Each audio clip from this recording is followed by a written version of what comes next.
Foro Café Radio presenta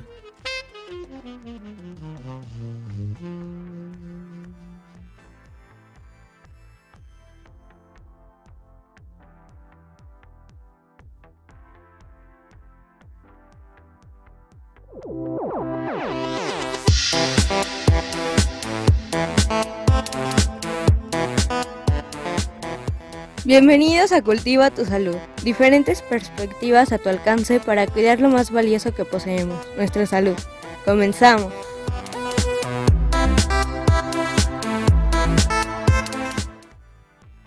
Buenas tardes, amigos de Cultiva tu Salud. Estamos dando inicio en este programa con un invitado que es de nuestros favoritos porque es un doctor que sabe explicar muy bien la ciencia. Y quiero darle la bienvenida al doctor José Luis Maldonado, quien es médico y tiene una maestría en inmunología. Incluso ahora mismo es académico de la Facultad de Medicina en la asignatura de inmunología. Y vamos a hablar acerca de la salud mental y los factores relacionados con el sistema inmunológico. Es un experto y quiero que pues él mismo nos indique cómo va a ser la dinámica del día de hoy. Bienvenido, doctor José Luis. Hola, buenas tardes. Muchísimas gracias por la invitación. Para mí es un verdadero placer estar nuevamente con ustedes. Y hoy vamos a hablar sobre un tema un tanto misterioso porque a veces resulta complicado encontrar la similitud entre la salud mental y el sistema inmunológico, que usualmente cumple con funciones de protegernos de patógenos, entre otras cosas. Entonces es raro cómo que el sistema que nos protege influye en la salud mental. Y bueno, al final de la plática nos vamos a dar cuenta que los problemas de salud mental son una serie de patologías que no solo se generan por alteraciones en el cerebro, son trastornos sistémicos, afectan a todo el cuerpo. Claro, y bueno, en este periodo que hemos estado pues recluidos, han aumentado los casos de alteraciones de salud mental. Y doctor, la angustia, la excesiva preocupación, el miedo, ¿pueden ser normales en esta situación que vivimos, que seguimos viviendo? Muy buena pregunta. Estas situaciones lamentablemente se han ido normalizando. De aquí, lo único que sí es normal tener es el miedo, y ahorita vamos a explicar punto por punto. En ese sentido, la excesiva preocupación o la angustia ya vendría siendo un efecto patológico. Para esto hay que entender que el miedo es, perdón, el miedo es una emoción básica. El miedo se va a activar cuando nosotros tenemos la presencia de una amenaza o peligro. Esta amenaza o peligro la vamos a detectar a través de lo que veamos en el entorno o lo que percibamos.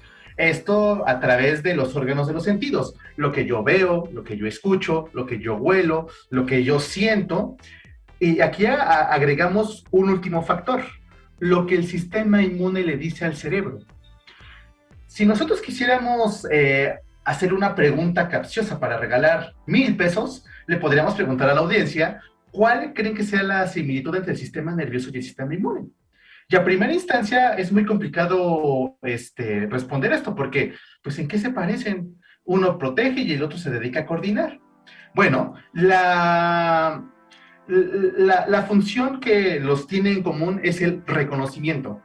El sistema nervioso reconoce a través de todos los sentidos que ya describimos y nos da información. Está frío, está oscuro, se ve seguro, no se ve seguro, hay un aumento de temperatura, huele feo, el olor es agradable. Y el sistema inmunológico hace lo mismo. Nosotros estamos expuestos a todo el ambiente, que incluye contaminación, microorganismos, la misma alimentación. Entonces, el sistema inmunológico presente en piel y en mucosas se encarga de estar registrando todo lo que hay. Cuando se encuentra con algo anómalo, se comunica con el cerebro a través de moléculas que se llaman citocinas. Entonces, de esta forma, el sistema inmunológico le dice al cerebro, o ¿sabes qué? Hay peligro. Esto pasa, por ejemplo, cuando tenemos una infección. El sistema inmunológico reconoce un microorganismo, manda la señal al cerebro y el cerebro se alerta. Bueno, esta percepción es muy importante porque desencadena el miedo. El miedo va a desencadenar una respuesta fisiológica. Y esta respuesta fisiológica es importante porque nos puede llevar a dos situaciones, o a correr o a enfrentarnos. Este miedo, desde un punto de vista más biológico, es muy importante porque garantiza la supervivencia del individuo.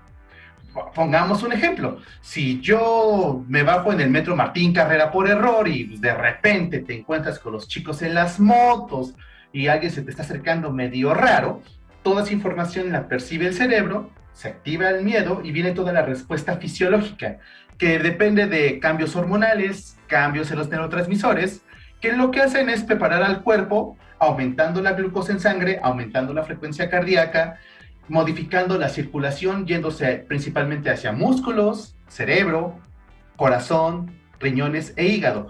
De esta forma, si nosotros queremos pelear, ya tenemos todo listo. Si queremos salir corriendo, también tenemos toda la maquinaria lista. Y en ese sentido, el sistema inmunológico pues está listo también para toda la situación. Si me llegan a lastimar, si me llego a caer, la respuesta ya está preparada para hacer lo que le gusta hacer. Al sistema inmunológico lo que le gusta hacer es dar inmunoguamazos. Entiéndase como inmunoguamazos, inflamación. La inflamación es importante porque me lleva a la reparación del tejido. De esta forma, si yo por correr me caigo y me lastimo, pues pasan dos cosas. Número uno, no siento el golpe. Y ese no sentir el golpe va muy de la mano por los cambios químicos que son los neurotransmisores, básicamente las catecolaminas, epinefrina y norepinefrina y el cortisol. Y por otra parte, el sistema inmunológico se pone a preparar todo para reparar ese tejido. De la misma forma, si yo peleo y me lastiman, el sistema inmunológico ya está listo. Ahora, estos cambios químicos que se desatan por el miedo, dentro del cerebro generan una serie de cambios que nos van a meter en un estado de alerta y nos va a generar ansiedad. En ese sentido, podríamos decir que el miedo se desencadena por lo que percibimos en el medio. Después viene una respuesta fisiológica que me va a llevar al desarrollo de la ansiedad. En ese sentido, la ansiedad es como me va a llevar a ponerme las pilas. A ver, vamos a analizar bien qué vamos a hacer. Si voy a correr, ¿qué dirección voy a tomar? ¿Hacia dónde lo voy a hacer? Si voy a atacar, bueno, ¿cómo voy a atacar? Me aviento, le saco un gancho al hígado. Entonces, todos estos cambios en el cerebro son a consecuencia de los cambios en las hormonas, en los neurotransmisores y en las moléculas inflamatorias. Es decir, perdón, doctor, decir, para quedar así como más claro, es decir que ante un estímulo, en este caso sería el agresor, el sistema en general, nuestro organismo, se prepara por esas tres vías que mencioné. Inmunología, sistema inmunológico, el sistema nervioso y la inflamación, ¿no? Sistema endocrino. Sí, perdón, el sistema endocrino. Y entonces, esas tres vías están como alerta en esta sensación de ansiedad que se puede conocer, ¿no? Pero estas sensaciones serían fisiológicas en el caso del agresor. ¿Qué pasa cuando las personas lo llegan a sentir? Todo eso, todos esos mecanismos, pero no hay agresor. Entonces ahí se convierte en una enfermedad. Sí y no. Aquí hay que aclarar algo. El miedo es algo natural que vamos a tener todos. Aquí lo importante es delimitar que el cómo reacciono ante este miedo y ante estos cambios de ansiedad iniciales son los que van a determinar el curso de todo esto. Usualmente cuando yo tengo el miedo, supongamos, nos ha pasado que vamos caminando en la calle y de repente vemos una sombra y nos ponemos más alerta. Lo ideal es que cuando pasa la sensación o la percepción de peligro, todos los síntomas bajan y regresamos al estado basal. Cuando nosotros no tenemos un adecuado control de esta ansiedad Y aquí sí es muy importante puntualizar que el control de la ansiedad va muy de la mano desde aspectos genéticos, qué tan agresivos son los cambios hormonales. Hay personas que ya por genética, al momento de percibir estas amenazas, liberan una cantidad increíble de mediadores químicos. Eso modifica la personalidad de cada uno, las experiencias previas y los mecanismos de afrontamiento. Todo esto hace que lo podamos modular bien o que perdamos el control. Cuando empezamos a perder el control, estos síntomas de ansiedad van a estar persistentes sobre todo el tiempo y en ese momento ya se empieza a volver problemático.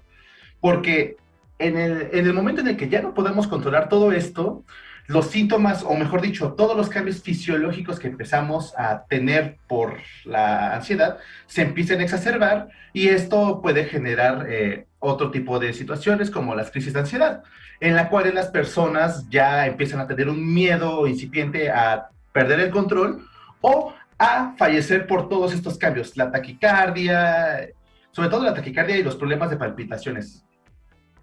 Ok, y bueno, pero ¿en qué momento el paciente puede identificar que ya estas sensaciones ya son patológicas? En el momento en el que no tiene una causa aparente este miedo o esta ansiedad, o en el momento en que se desarrollan síntomas y no sabe pues cuál es la causa, ¿no? Ahí cómo se podría identificar. Aquí hay que puntualizar otro término, que es el término de la angustia. Ahorita lo que mencionaste sobre este miedo a algo que no es perceptible o es más que nada a la... Perdón, vamos a reformular la idea. El miedo a tener un evento desconocido, por ejemplo, yo me la vivo pensando que tal vez mañana me voy a morir y nadie me quita de esa idea. Ahí entramos en el terreno de la angustia. Y aquí el problema básicamente es una alteración en la percepción. Las personas están preocupadas únicamente en qué va a pasar mañana, y qué tal si me muero, qué tal si me da coronavirus, qué tal si se mueren mis amigos, qué tal si se cae el metro cuando estoy pasando. Entonces aquí estamos hablando de este problema de angustia y aquí la alteración es más el cómo estoy persiguiendo. O sea, en términos de lo que definimos como la ansiedad, sería un término totalmente distinto. Ahora, regresando a lo que preguntabas, ¿en qué momento se puede ver qué tan patológico es esto? Es muy complicado. O sea, no puedo decirte que a los 3 días, si tiene los síntomas, pues ya se declara como patológico, porque como te mencionaba, la percepción de las personas y todo el trasfondo genético condicionan mucho cómo tengamos la respuesta. Ahora, como te había mencionado anteriormente, hay personas que por genética tienden a reaccionar de forma más agresiva. Aquí vamos a meternos en otro concepto que es la resiliencia. Este concepto va muy de la mano con el sistema inmunológico. Hace 2 años empezaron a salir publicaciones donde empiezan a mostrar que esta resiliencia puede tener variaciones entre los individuos dependiendo del comportamiento de las moléculas inflamatorias.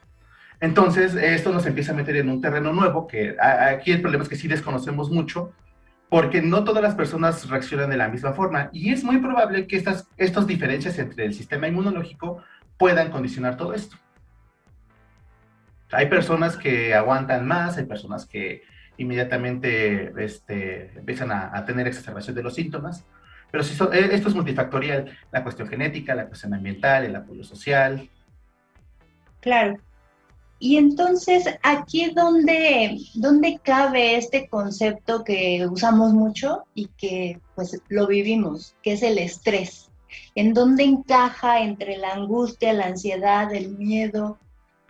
¿Cómo es que un paciente puede identificar, tengo angustia, tengo ansiedad, tengo miedo, tengo estrés o tengo todo, ¿no? Es una pregunta que muchas veces, incluso ya metiendo otro concepto que se puede ir ahorita también trabajando con lo que usted nos diga, pero la depresión también es algo importante de tomar en cuenta, porque el paciente de repente pudiera estar con esas sensaciones como de ansiedad, pero también esta situación de depresión. Y bueno, Y ahí viene también la pregunta, ¿no? ¿La depresión es sinónimo de tristeza? Porque en ocasiones se ocupa coloquialmente, ¿no? Entonces, ¿dónde caben estos elementos para que los podamos tener más claros? Está muy interesante toda esta parte. Nosotros hablamos de miedo. La diferencia entre el miedo, y vamos primero por los dos conceptos, y la angustia data en el espacio, en el tiempo en el que se desarrolla. Cuando viene este estímulo que se percibe como amenazante, viene la primera reacción fisiológica. Ahí estamos hablando de miedo, son milisegundos. El miedo me va a llevar al desarrollo de la ansiedad. Y la ansiedad es buena porque me mantiene alerta y me pongo pilas para ver cómo voy a actuar ante la situación. Ahora, el concepto de estrés, este es muy interesante porque tiene muchas acepciones y aquí lamentablemente depende mucho de quién esté dándonos la definición. No es lo mismo el estrés para los fisiólogos que para los inmunólogos, que para los psicólogos. Y para los fines del sistema inmunológico, o mejor dicho, como ya habíamos mencionado anteriormente, se mueven los tres sistemas: inmunológico, endocrinológico y neurológico. Bueno, a esto se les llaman interacciones neuroinmunoendocrinas. Para fines de estas interacciones neuroinmunoendocrinas, el estrés se define como todo aquel estímulo que se perciba amenazante. En este sentido, podríamos estar metiendo estrés y miedo dentro del mismo cajón, nada más que el estrés tiene todavía un alcance más allá. Estos estímulos amenazantes son percibidos por el organismo y ya vimos que el sistema nervioso, pero también el sistema inmunológico se encargan de detectar estos estímulos. De tal forma que el estrés no solo atañe a las cosas que yo percibo en el ambiente, sino también a todo lo que el sistema inmunológico reconoce y le comunica al cerebro. Para fines prácticos, el estrés, estos estímulos que se clasifican como estrés, incluyen a infecciones, traumatismos, quemaduras, cirugías, y tenemos a los estresores de tipo procesivo, que ahí sí ya se parecen más al miedo. Van a depender de la percepción de cada individuo. No todas las personas, en este caso, nos vamos a estresar por lo mismo. Hay personas que se estresan mucho por presentar una serie de exámenes porque se les dificulta una materia, cosa contraria que hay alumnos a los que no. Ahí empezamos a ver las diferencias. Quizá un ejemplo que cabe poner aquí es uno que ocupo en clases. En la Facultad de Medicina, a los chicos que hacen exámenes, antes de la pandemia los mandábamos a un edificio en Tlatelolco. Y ese edificio pues les trae malos recuerdos porque desde el primer año de la carrera los están haciendo sufrir. Cuando a un chico de la Facultad de Medicina se les pone una foto de este edificio, y ya lo he hecho, la reacción que sacan es de desprecio, o sea, sí lo saca de control, o sea, se ponen muy a la defensiva. Cosa distinta, así ese edificio se lo muestro a alguien que no es de la Facultad de Medicina, hasta les parece bonito. Entonces, el contexto aquí es muy importante. No todas las personas reaccionamos de la misma forma. Ahora, aquí lo importante también que tenemos que destacar es que independientemente de cuál sea el estímulo al que nosotros nos estamos enfrentando, llámese la lesión, la infección o esta parte de tipo procesivo, la respuesta en el organismo siempre va a ser la misma. Va a haber inflamación, elevación de cortisol y los cambios en las catecolaminas. Y esto empieza a tornarse feo porque si regresamos a lo que hablábamos sobre lo que teníamos en el tiempo, de que primero venía la activación por el miedo, por la percepción, después venía la parte de la ansiedad, y si esta ansiedad no se controlaba, empezábamos a tener problemas porque rompemos el umbral. Los estresores de tipo procesivo son los peores que podemos tener porque no los vemos, no los sentimos, y lamentablemente vemos la aparición de los síntomas. Esta aparición de los síntomas va a variar. Es muy difícil decirte que, si una persona está bajo estrés durante 3 meses, va a desarrollar ya, por ejemplo, una crisis de pánico o va a desarrollar ansiedad generalizada. Esta parte es muy complicada, porque así como tenemos estos mecanismos que se activan ante la presencia de los estresores, el cuerpo tiene mecanismos contrarreguladores. Y aquí podríamos decir que es como cuando tenemos un carro automático, tenemos 2 pedales, aceleramos, frenamos, aceleramos, frenamos. Cada vez que me estreso, acelero y vienen todos los cambios químicos. Meto el freno y debo de regresar a la normalidad. Si yo estoy ante una situación de estrés constante, estoy acelerando, medio freno, pero vuelvo a acelerar, vuelvo a frenar, acelero, freno, y esto hace que el freno se desgaste con el tiempo y únicamente me quedo acelerando. En ese momento es cuando empezamos a desarrollar ya otras situaciones como la depresión.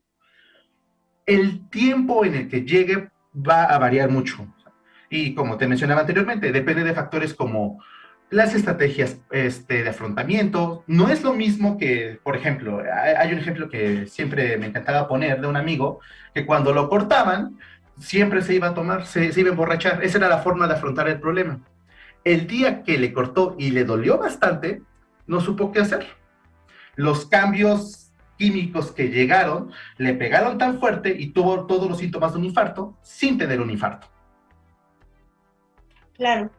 Y esto que menciona es muy importante, el hecho de que los síntomas lleguen primero y el paciente no tenga la conciencia de que estuvo estresado por tanto tiempo o estuvo con un miedo que no reconoció, a lo mejor ahí es donde llegan a urgencias porque solo están teniendo los síntomas y a lo que se van pues es al infarto, ¿no? Como diagnóstico, digamos, clínico. Y perdón que te interrumpa, pero esta parte que acabas de mencionar es muy importante, porque en el ámbito médico es común que en los servicios de urgencias lleguen personas a las 3 de la mañana presentando síntomas como me quiero infartar o tener sensación de morir, y lamentablemente lo que hace uno en consulta es los revisa, no se les va a encontrar nada porque no tienen ninguna afección física. Todos los cambios son a nivel molecular. Y fíjate el impacto de todo esto por las manifestaciones clínicas que te da. Entonces, esto también debe de servir para concientizar. Si yo tengo como paciente estos problemas, es muy probable que de fondo tenga algo que no he podido resolver. Para cerrar con un ejemplo, cuando estaba rotando en urgencias en el internado médico, llegaba siempre una señora a las 3 de la mañana y un día llegó a la guardia en la que estaba. Entonces, bueno, ya en ese entonces ya estaba más consciente de todos estos conceptos. Y resulta que la señora que siempre llegaba a las 3 de la mañana siempre le decían, no tiene nada, tome paracetamol y váyase. Pero nadie se preocupaba por entender el trasfondo. Y este es otro punto muy importante. Nosotros somos seres biopsicosociales. Así como percibimos el estrés, constantemente estamos rodeados de una carga de preocupaciones, problemas económicos, problemas de salud, problemas en el trabajo, problemas con la pareja, la preocupación por la pandemia actualmente. Entonces, toda esta carga está generando estos cambios químicos de los que hablamos y muchas veces no los concientizamos. En ese sentido, esta señora, el problema que tenía era que llegó a consulta porque se estaba infartando, no tenía nada, pero preguntándole resulta que su esposo fue asesinado 6 meses antes. Ahí está el estresor. Claro, y esto viene muy bien a colación con la pregunta que teníamos planteada. ¿Qué es una enfermedad mental? Porque en este caso, en el ejemplo que pone, biológicamente estaba sana, pero ¿qué pasaba con la mente, no?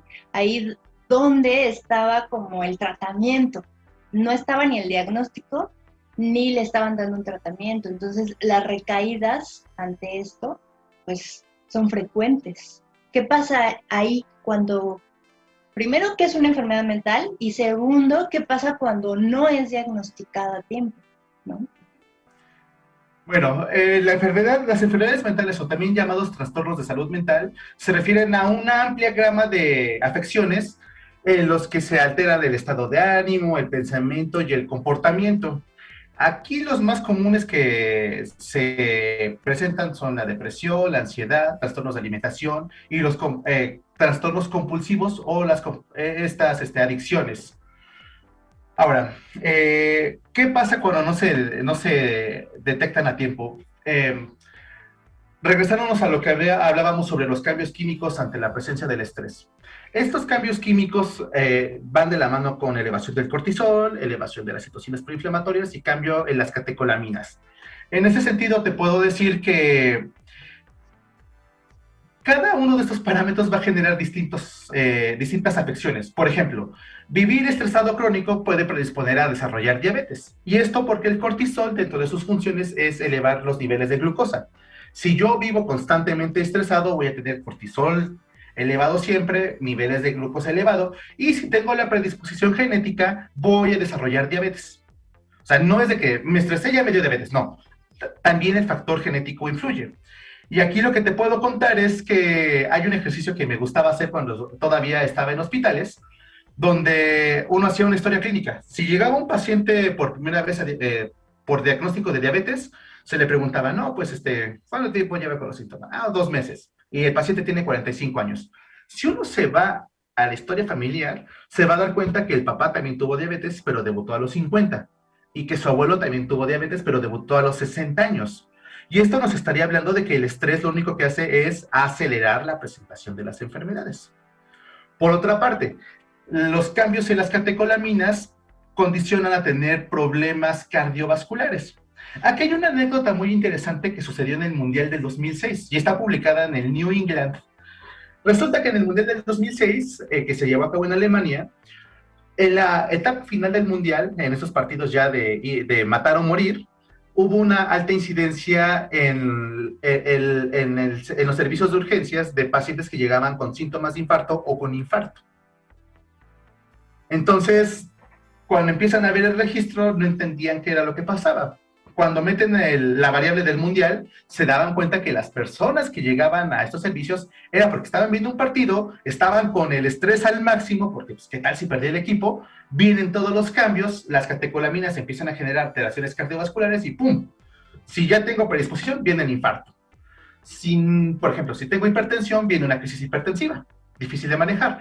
En ese sentido, tanto las catecolaminas como las moléculas inflamatorias generan hipertensión. Ahora, un efecto combinado lo tenemos con las moléculas inflamatorias y el cortisol, que es la hormona del estrés.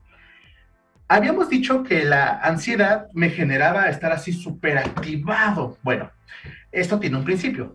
En primera instancia, el cortisol empieza a activar ciertas regiones del cerebro, entre ellas el hipocampo. El hipocampo, corteza frontal, la amígdala, que tienen que ver con las emociones, por ejemplo, la corteza prefrontal con la toma de decisiones. Entonces estamos más activos. Y eso está bien, ¿no? Porque podemos tomar decisiones más adecuadas dependiendo de la situación del estrés. Si este estrés se sigue, estos cambios en el cortisol hacen que las neuronas empiecen a morir. ¿En dónde? En el hipocampo, y la consecuencia es tener alteraciones a memoria a corto plazo. Memoria de corto plazo. Hay un ejercicio que me encanta también hacer con mis alumnos. Cuando hablamos de estos temas siempre les pregunto que se pongan a pensar en cómo es su memoria a corto plazo desde que entraron a la carrera hasta el segundo año en el que están. Y usualmente la respuesta es disminuyó. Y esa disminución viene por el estrés de estar estudiando medicina y la muerte de las neuronas en estas regiones. Por último, las moléculas inflamatorias generan también una serie de cambios metabólicos dentro del cerebro. Hay 2 neurotransmisores muy importantes que tomamos aquí, dopamina y serotonina. Están implicadas en procesos de cognición, en la memoria, en los circuitos de recompensa para el caso de la dopamina. Entonces, lo que la inflamación genera es que los precursores de esas moléculas se desvíen y ya no hagan serotonina ni dopamina. Empiezan a ser otros mediadores. Aquí tenemos 2 consecuencias. La primera, pues no tenemos serotonina y pues en parte eso ayuda a que se deteriore la memoria. No tenemos dopamina, que también altera funciones cognitivas. Y va muy de la mano ambas con el aplanamiento emocional. Si uno ve a un paciente con depresión ya establecida, los ve así: estoy muy feliz, doctora, gracias por invitarme. Estoy a punto de explotar. Estoy muy feliz, o sea, créame, por favor. Este aplanamiento emocional se da por la pérdida de los neurotransmisores. Y la segunda consecuencia, que es muy interesante, es que los metabolitos que se generan por la desviación en la ruta metabólica empiezan a estimular al cerebro para hacerlo trabajar a mayor velocidad. Si alguien de nuestro querido público son de las personas que dicen que trabajan mejor bajo presión, aguas. Ese trabajo mejor bajo presión, se debe a que por estos cambios neuroquímicos, en el cerebro se están produciendo moléculas que están estimulando a las neuronas constantemente. Y por eso siento que puedo trabajar mejor. Hay una sobreestimulación. El problema está que a la larga empieza a haber muerte neuronal. O sea, las neuronas, digámoslo de la siguiente forma, están trabajando mucho y de repente, ya me cansé y ¡pum! Me muero. Y el lugar o el sitio donde tenemos mayor pérdida neuronal es en el hipocampo, en la corteza prefrontal, y ya empezamos a ver por qué empezamos a tener problemas emocionales, el aislamiento social, pero todo va de la mano con las moléculas. Ahora, en este sentido, lo único que hay que agregar es que el comportamiento de ansiedad, o sea, estas personas que ya están al borde de desarrollar la enfermedad, empiezan a desarrollar mucha ansiedad, pero es por estos cambios metabólicos. Nada más para cerrar. La primera persona que describió las fases del estrés, de cómo nos va consumando, fue el doctor Hans Selye. El doctor Hans Selye fue el primer médico en atribuir el concepto de estrés dentro de la medicina. Estamos hablando de 1936. Antes de 1936, el concepto de estrés solo aplicaba para la ingeniería, en el que yo agarraba un material y le metía fuerza, lo deformaba. Entonces, a eso le llamábamos estresor, estresábamos al material.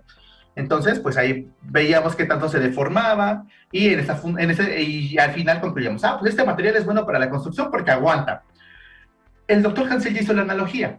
Cuando nosotros estábamos ante la presencia de estresores, lo que él hizo fue trabajar con ratones y les inyectaba un buen de sustancias. Veía que dentro de los ratones había una serie de cambios que afectaban al sistema inmune y al sistema endocrino. Entonces dijo, se parece mucho a lo que me dijeron. O sea, yo estoy aplicando estímulos y hay una deformación interna en el ratón. Eso es estrés. En el estrés, él propuso algo que se llama síndrome general de adaptación. El síndrome general de adaptación lo definía como los mecanismos que nos llevan valga la redundancia, a la adaptación. Como ya habíamos mencionado, el miedo y todos los cambios que vienen son importantes para la supervivencia. Entonces, cuando yo tengo todos estos estímulos constantes, me debo de adaptar al medio. Esta adaptación o este bombardeo por estímulos constantes consta de 3 fases.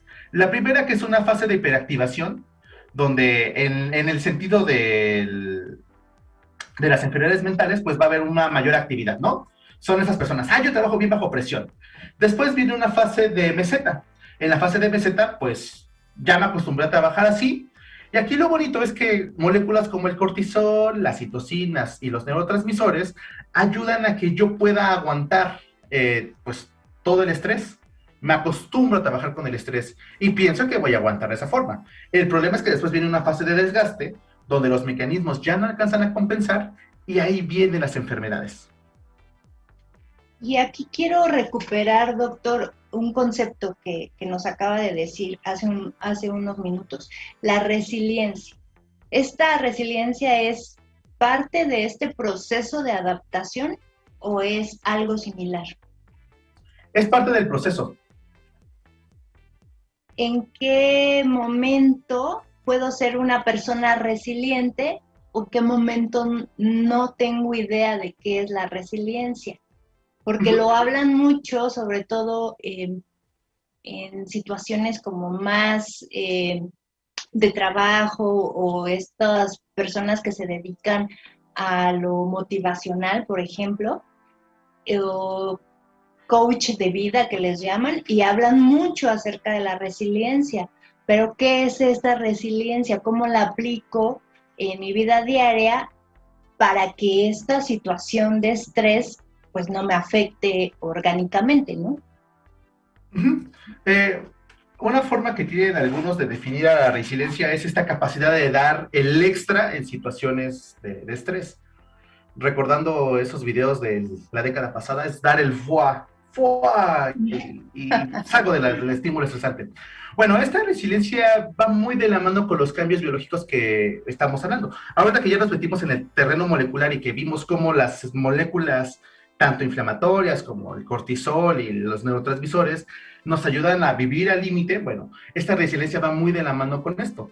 ¿Qué tan capaz es mi sistema de producir o más cortisol para poder aguantar Y aquí sí ya nos atañemos a diferencias biológicas. Usualmente lo metemos asociamos a la resiliencia con conceptos psicológicos, pero va mucho más allá. Como mencionaba anteriormente, ya tenemos más evidencia que detrás de estos fenómenos tenemos una serie de moléculas que están jugando un rol. Y aquí lo que se ha descrito es que el perfil de moléculas del sistema inmunológico hace que yo pueda aguantar más o aguantar menos. El problema es que la información todavía no está lo suficientemente clarificada. El primer artículo serio que habla sobre esto salió hace como un par de años. Entonces, hasta cierto punto tiene sentido. Adelantándome un poco, el sistema inmunológico tiene la capacidad de modular nuestro comportamiento. Nuevamente regresamos. Se trata de preservar la integridad mía. Si yo me enfermo y quedamos que una infección funciona como un estresor, movilizo todos los circuitos neuroinmunoendocrinos. De esta forma, el sistema inmunológico le avisa al cerebro, ¿sabes qué? Tienes una infección. Acto seguido, no vayas a trabajar. Entonces, dentro del cerebro hay una serie de cambios que, por una parte, me van a llevar a tener pérdida del apetito, insomnio, letargo, ganas de no hacer nada, cansancio, fatiga, no voy a tener ganas de comer ni de convivir con las personas, pero todo esto viene secundado por las alteraciones químicas en el sistema nervioso a consecuencia de la respuesta inmunológica. Y un cambio muy importante es que el cerebro tiene un área que se conecta para toda la parte social. Lo que hace el sistema inmunológico es literalmente desconectarla. Entonces, esto hace que yo me quede en casa, no quiera ir a trabajar, y eso tiene una razón de ser, porque si no estoy al 100%, soy más vulnerable. ¿Qué tal si me caigo? ¿Qué tal si me accidento? ¿Qué tal si me pierdo o me quedo dormido en el metro y me voy a Barranca del Muerto y pues, me lleva el muerto? Entonces, en ese sentido, sí, el sistema inmunológico juega un papel muy importante en cómo regulamos la conducta. Perfecto. Retomando un poquito lo que mencionaba, me imaginé como esta gráfica en donde menciona el proceso donde suben por ejemplo, los neurotransmisores, llega a la meseta y desciende. Es ahí, en ese descenso, cuando, por ejemplo, la serotonina disminuye y entonces llegan los pacientes a la depresión o a la vía de la depresión y las adicciones, ¿no? Que podría ser como algo transversal, a lo mejor, o da consecuencia, la depresión da como consecuencia en la adicción. No sé, usted díganos. Y esta parte está muy controversial. A veces pueden ir de la mano, a veces no. Y también depende mucho del individuo. Hay personas que... Es que para el desarrollo de las adicciones hay que meter otros conceptos. Cuando yo desarrollo adicciones, y vamos a poner el ejemplo del alcohol, cuando se decreta ya una adicción es porque hay una serie de cambios en los circuitos del cerebro. Y esto va muy de la mano con la maduración. Si yo empiezo a desarrollar un hábito antes de la segunda poda neural, y aquí es importante entender, ¿qué es una poda neural? Cuando nosotros nos estamos formando dentro de nuestras mamás, el cerebro se empieza a formar. Las neuronas son células que no están juntas, están separadas y se unen a través de conexiones que les llamamos sinapsis. Ok, cuando nacemos o estamos en formación, se empiezan a formar muchas sinapsis. Nacemos y empezamos a interaccionar con el mundo. Dependiendo de las interacciones, van a ser las sinapsis que nosotros estemos empleando. Llegado a los 2 años, empezamos a quitar todas aquellas que no. Empezamos a quitar, esta no me sirve más. Probablemente era la sinapsis que me iba a hacer ser un pianista excepcional, pues ni modo, se fueron. Así es esto. Pasando a la adolescencia, viene otra poda que termina como a los 21 años. Esta parte es muy interesante, porque esta última poda se lleva a cabo entre la corteza prefrontal que habíamos mencionado que tiene que ver con el juicio y otras regiones del cerebro. Prácticamente es lo que nos da la madurez. Seguramente muchos han escuchado que las mujeres maduran más rápido que los hombres. Bueno, se debe a que las mujeres maduran más rápido estos circuitos. Los hombres lo terminan de hacer hasta los 21 años. Y hay hombres que aparentemente no lo hacen. Si alguna vez no sé si han visto esos videos de por qué los hombres viven menos en Facebook. Bueno, sí. Esos videos salen porque pues la corteza prefrontal no ha terminado de establecer y pues uno hace locura y media. Y para citar un ejemplo de todo esto, no sé si has visto cómo se pelean las mujeres en un mercado. Ah, Es raro ver peleas de ese tipo, porque número uno, cuando hay pleito entre dos mujeres, primero se empiezan a medir, o sea, empiezan a ver el terreno. Vamos a ver qué tan brava es. No, sí es brava, entonces debo de planear una mejor estrategia. Y empieza a haber intercambio verbal, problemáticos, y de repente, ¡pum!, se van a los golpes. A diferencia de los hombres, cuando uno ve un accidente de tránsito y se pegan dos, se baja, se empiezan a los golpes, le pegan y, ay, no, sabes que ya me dolió, ay, muere, y luego se terminan siendo amigos. Entonces, pero todo eso se da por cómo funciona el cerebro y cómo se interpreta el medio. claro. Entonces, en los hombres esta poda viene alrededor de los 21 años, termina la segunda. Cuando yo empiezo a tener un comportamiento, por ejemplo, de consumo de alcohol durante la adolescencia, es muy probable que circuitos que me condicionen el fenómeno de adicción se fortalezcan, porque es algo que estoy haciendo consecuentemente. Ahora, algo interesante es que se dieron cuenta que cuando uno empieza a tomar a temprana edad y asociado a un sentimiento, ya sea, es que mi familia no me entiende, es que la Jimena me dijo que no, pero yo sí la quiero y sería capaz de matar por ella, bueno, uno es adolescente, piensa tontería y media, ¿no? Hace que se modifiquen los circuitos, y ahí es donde viene una asociación con un circuito de recompensa y viene, bueno, pues me siento triste, tomo y después me siento bien. Esto contribuye en gran medida a que se desarrollen estas adicciones.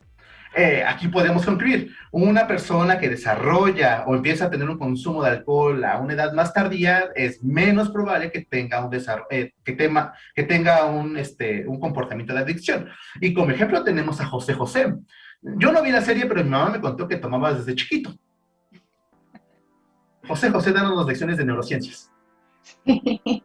No, es que ejemplos hay Sí, bastantes. hay bastantes. Entonces, usualmente cuando viene comportamiento de adicción va muy de la mano con estas sensaciones. O las personas que quieren tener el control de todo y piensan que desquitándome con el alcohol o con las drogas voy a poder lograrlo. Entonces, Claro. sí es muy complejo establecer esta relación entre la depresión y las adicciones. O sea, parece que van muy juntas, pero cuando uno se empieza a ver los mecanismos las bases neurológicas, sí se encuentran, hay puntos que los separan bastante. Sí, hay como intersecciones Ajá.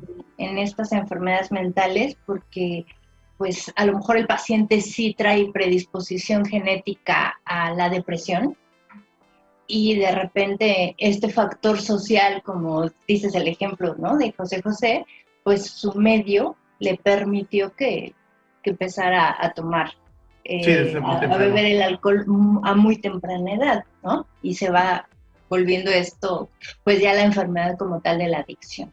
Y entrando de lleno a la depresión, estos neurotransmisores que menciona, ¿son los únicos que descienden o qué pasa ahí? Ok, antes de contestar esta pregunta, quisiera nada más agregar algo que me acordé que no mencioné. Hablando de los puntos de intersección, hay otra parte muy interesante. Cuando una persona consume sustancias, se modifican ciertos parámetros. Digo, al final las sustancias le pegan a receptores y eso tiene un efecto sobre la célula. Estas variaciones en las concentraciones de neurotransmisores o de otras moléculas inducen inflamación. Esta inflamación sí contribuye a que se siga deteriorando el cerebro. Como habíamos visto, las alteraciones inflamatorias condicionan el descenso de los neurotransmisores. Ahí tenemos otro punto de intersección entre la depresión y las adicciones. Ahora, regresando a la pregunta que acabas de hacer, que también es muy interesante, no. Aquí sí quisiera aclararle al público que el hecho de vivir con estrés crónico no condiciona que yo desarrolle depresión. Para la depresión, el sistema inmunológico sí ha tomado mucha relevancia, pero no es determinante. Lo que es determinante son los factores genéticos. Y los factores genéticos nos remiten a muchas situaciones, desde cuánta serotonina tengo la capacidad de secretar. Hay personas que por default no hacen mucha serotonina. Si nosotros le agregamos el fenómeno inflamatorio, pues no hace mucha, pues agravamos. Hay personas que tienen alteraciones en los receptores o en los transportadores de serotonina. Cuando tenemos inflamación, lo que hacemos es empeorar su condición y desencadenar la enfermedad.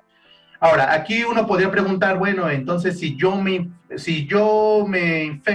voy a una inflamación, ¿voy a desarrollar depresión? Y la respuesta es no. Y vamos a poner un ejemplo. Cuando una persona tiene una de esas infecciones que te deja tumbado en cama durante varios días, la respuesta inflamatoria secundaria a la infección se encarga de generar todos los cambios neuroquímicos que nos van a llevar a los síntomas que describimos antes. Cansancio, letargo, ganas de no hacer nada, dificultad para concentrarse, aislamiento social. Todo esto es consecuencia de la inflamación. Nosotros habíamos hablado de un punto muy importante anteriormente, que eran los mecanismos de compensación, que los dejamos ahí olvidados. Ahora aquí los retomamos. Si yo tengo los mecanismos de compensación adecuados y una vez que logre controlar la infección, procedo a restablecer todo. Entonces, sí, estoy 3 días en cama donde no quiero ver a nadie, no tengo hambre ni nada, pero al cuarto día ya estoy como si nada. Tengo la capacidad de compensar. El problema con los pacientes con depresión es de que empiezan con los síntomas o empiezan con la fase de inflamación, que ya sea porque tienen un problema que no han resuelto a nivel psicológico, o tienen estrés social, porque les hacen bullying en la escuela, porque tienen problemas económicos, porque tienen diferencias con la familia. Bueno, todo esto lo único que hace es incrementar la inflamación. Entonces el paciente empieza a quemar uno a uno los mecanismos de compensación, hasta que llega el punto en donde ya no puedo compensar la ausencia de serotonina, ya tengo mucho daño en el cerebro, estoy constantemente inflamado y con el cortisol por los cielos, y usualmente es ahí cuando agarramos a los pacientes. Lamentablemente no tenemos una forma de tamizar si un paciente va a desarrollar depresión o no. O sea, sería padre que desarrolláramos un estudio donde podamos medir varios parámetros, tanto clínicos como bioquímicos, y decir, usted tiene alto riesgo de hacer depresión, vamos a darle tratamiento desde ahora. No, lamentablemente los pacientes cuando llegan a los servicios médicos es porque ya desgastaron todo y pues ya te podrás imaginar, no solo atañe al cerebro, tienen alteraciones ya metabólicas por el cortisol, otros pueden llegar a tener, por ejemplo, problemas para regular la presión arterial por todos los cambios asociados a las citocinas y a las catecolaminas. Y aquí vienen dos cuestiones importantes.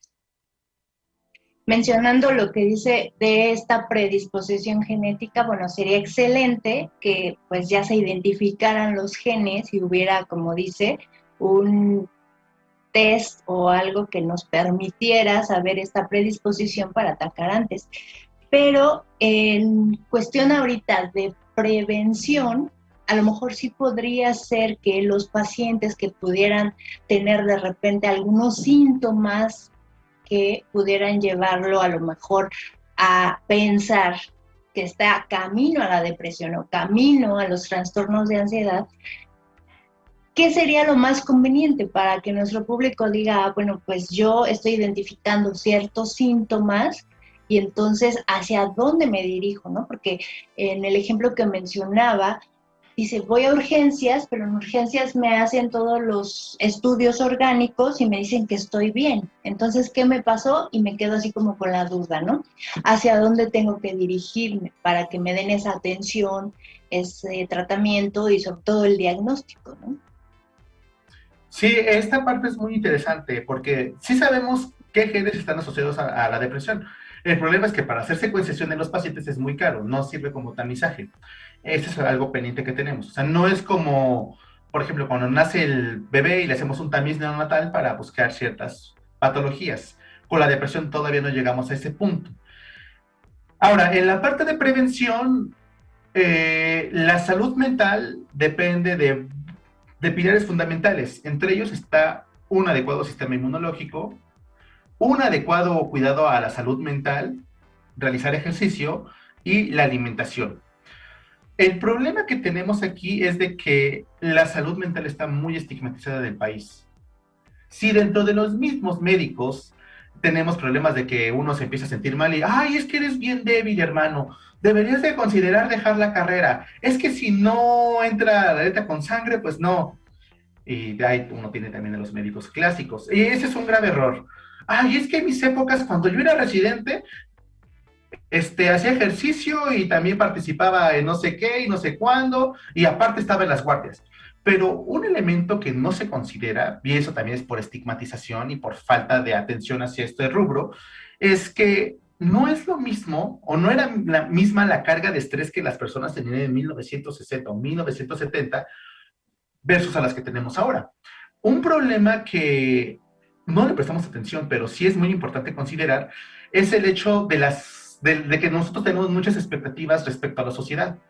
Y estas expectativas hacen que vivamos constantemente en un ambiente de tensión. Y podrá sonar familiar cuando dicen, bueno, es que a tu edad, tu papá y yo ya teníamos una casa y ya teníamos un carro y estábamos pensando comprar una casa en Cuernavaca. ¿Y tú qué has hecho? No, pues estoy en especialidad médica, mamá. Entonces, no, es que el problema es ese. El tener estas expectativas tan altas y no poder cumplirlas genera frustración. En ese sentido, es muy importante tomar terapia. Todos deberíamos de tomar terapia. No de, la terapia solo es para los débiles. Saludos a los que dicen eso. Están mal, porque lamentablemente gran parte de la atención que tenemos se debe a que entre que no nos conocemos y pues vivimos creyendo ideas que ni al caso. Muchas veces las personas, me ha tocado ver muchos adolescentes, desarrollan depresión por esto. Es que siento que mis expectativas no dan para tanto. Es que siento que soy la vergüenza de la familia. Es que siento que defraudé a mis papás. Entonces, esta clase de pensamientos son malísimos. Entonces, como podrás darte cuenta, las estrategias de prevención deben ser más agresivas. Eso es únicamente la parte de la percepción del ambiente. Falta la parte inflamatoria. Si yo vivo estresado constantemente, vivo inflamado constantemente y es más factible que desarrolle síntomas por el desgaste que hay en el cerebro por la misma respuesta inflamatoria. Ahora, en este sentido, el sistema inmunológico se ve potenciado o se ve beneficiado cuando realizamos actividad física. Si yo realizo ejercicio, el sistema inmunológico está bien. Si yo como de forma adecuada, el sistema inmunológico también va a estar bien. La alimentación es muy importante. En los últimos años se ha visto que alteraciones en la flora intestinal, que el término correcto es microbiota, generan o participan en el desarrollo de los trastornos psiquiátricos. Y es que si tenemos una mala microbiota o flora bacteriana, dentro del intestino lo que se genera es una respuesta inflamatoria y quedamos que vivir inflamado puede condicionar la aparición de los trastornos psiquiátricos.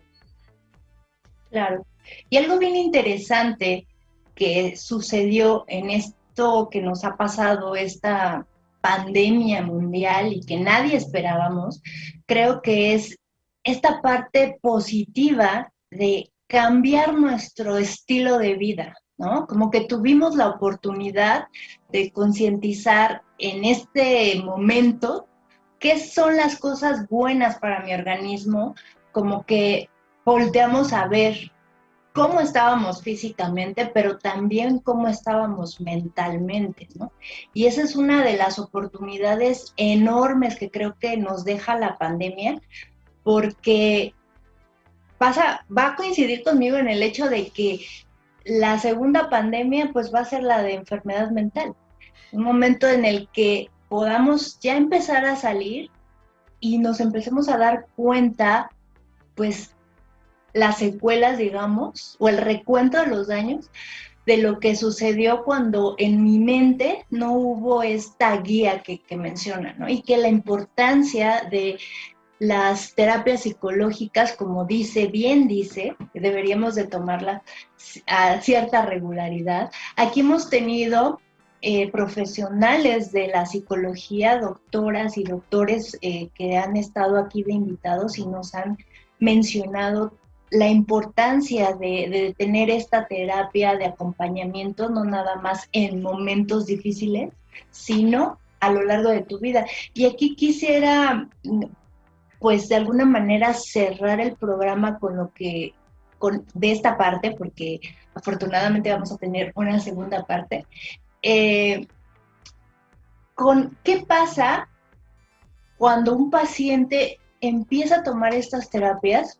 Porque lo hemos visto a nivel psicológico, ¿no? Que si es terapia cognitivo-conductual o si es psicoanálisis, y bueno, nos explican más o menos hacia dónde trabaja el psicoanalista o el profesionista. Pero, ¿qué pasa con esos neurotransmisores? ¿En dónde conecta la parte de la terapia con todos estos mecanismos que ha estado explicándonos y por qué es tan importante y por qué puede o no ser un factor para que este paciente mejore o no mejore? Sí, es una pregunta muy bonita porque nos lleva a remontarnos a que el tratamiento para los pacientes que tienen ese tipo de problemas debe de ser multidisciplinario. En este sentido, dar antidepresivos no va a curar todo el problema. Ya vimos que es un problema sistémico, no solo se va al cerebro, afecta a todo el cuerpo. Hay cambios químicos como la elevación del cortisol, la elevación de las moléculas proinflamatorias. Y de otra forma, tomar terapia únicamente tampoco resuelve el problema. Tenemos que juntar todo para poder ofrecerle un mejor tratamiento al paciente y tener mejores resultados. La terapia es muy importante porque le permite al individuo conocerse, modificar la percepción que tiene del entorno, y esto beneficia bastante, porque si a mí ya me queda claro que no tengo que vivir cumpliendo las expectativas de los demás, o que no tiene nada de malo que tenga 29 años y todavía no tenga una segunda casa en Cuernavaca, me permite vivir más tranquilo. El eliminar este agente tensor mejora bastante porque baja el cortisol. Si no estoy tenso, no hay cortisol, no hay inflamación, y eso le permite al antidepresivo funcionar de mejor forma.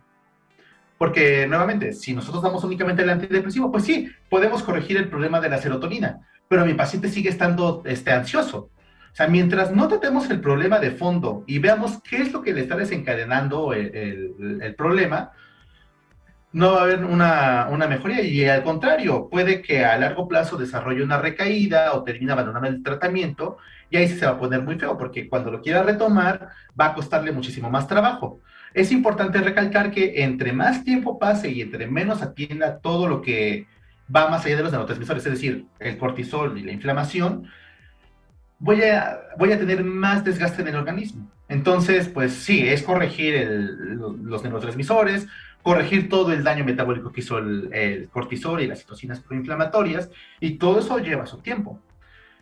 Al final también hay una serie de alteraciones en el sistema inmunológico que hace que quede más bravo, por decirlo así. O sea, el sistema inmunológico ya va a liberar más moléculas. ¿Cómo podemos compensar eso? Bueno, realizando ejercicio que me ayuda a modular la función del sistema inmunológico, y con una adecuada dieta para que no esté tan bravo. Claro, y en este esquema de tratamiento multidisciplinario, teniendo la psicología, el fármaco, que es el antidepresivo, lo que menciona del estilo de vida, el ejercicio, la buena alimentación, ¿cómo se regula, aparte de lo que mencionó, el sistema inmunológico? ¿Cómo se ataca la parte inflamatoria? Por ahí hay protocolos donde emplean una serie de inmunomoduladores. En el laboratorio en el que estoy haciendo mi tesis doctoral, hicieron un protocolo donde dieron un medicamento que se llama Transferón, combinado con el uso de los antidepresivos, y se dio seguimiento por un año. A los pacientes les fue excelente, les fue bastante bien, porque uno de los problemas, porque también hicieron otro estudio anterior a ese donde daban seguimiento durante un año a pacientes que consumían solo antidepresivos, es que las primeras semanas hay una mejoría clínica. Eso lo vemos por el score que hacen los psiquiatras. Y decimos, pues mi paciente ya se comunica más, anda más activo, y está bien. Pero nunca se toman en cuenta los parámetros bioquímicos. Entonces, las primeras 20 semanas el paciente tiene una mejoría interesante. Después de la semana 20, los parámetros clínicos siguen estando bien, por la acción del antidepresivo sobre la serotonina. Sin embargo, se empiezan a elevar los niveles de cortisol. Eso es indicativo de que mi paciente está estresado. Si está estresado, está inflamado. Hacia la semana 52, las consecuencias son de que, pues sí, mi paciente sigue teniendo un score clínico positivo, porque el puntaje así lo dice, pero sigue teniendo alteraciones moleculares. Y aquí la pregunta es, ¿a quién le hacemos caso? ¿Al score clínico, que es más subjetivo, o a la parte molecular? Entonces también hay muchísimo que trabajar en este campo, porque nosotros podríamos ver cierta mejora en los pacientes, pero realmente ya en la parte bioquímica siguen estando alterados. La ventaja de este tratamiento es de que a las 52 semanas, sí, el paciente tenía bien el score y el cortisol ya estaba bajito, ya no estaba estresado. Y eso es importante porque nos previene tener estas recaídas. Claro. Pues este Este programa nos deja muchísimas dudas y creo que podemos cerrar aquí, si le parece bien, doctor, para continuar el próximo viernes con toda esta parte del tratamiento, qué sucede y el seguimiento que hay que darle a los pacientes, obviamente desde el punto de vista de la inmunología. ¿Le parece bien? Claro que sí. Pues le agradezco mucho su presencia. Igualmente a todos ustedes les invitamos a que se conecten el próximo viernes para que sigamos platicando de enfermedades mentales y el sistema inmunológico. Muchísimas gracias. Nos vemos el próximo viernes. Cultiva tu salud. Cuídense y cuiden de los suyos. Hasta pronto.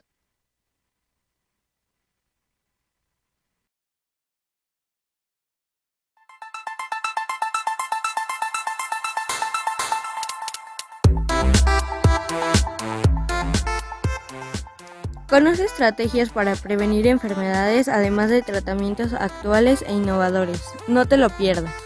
Todos los jueves a las 16 horas en Cultiva tu Salud. Te esperamos.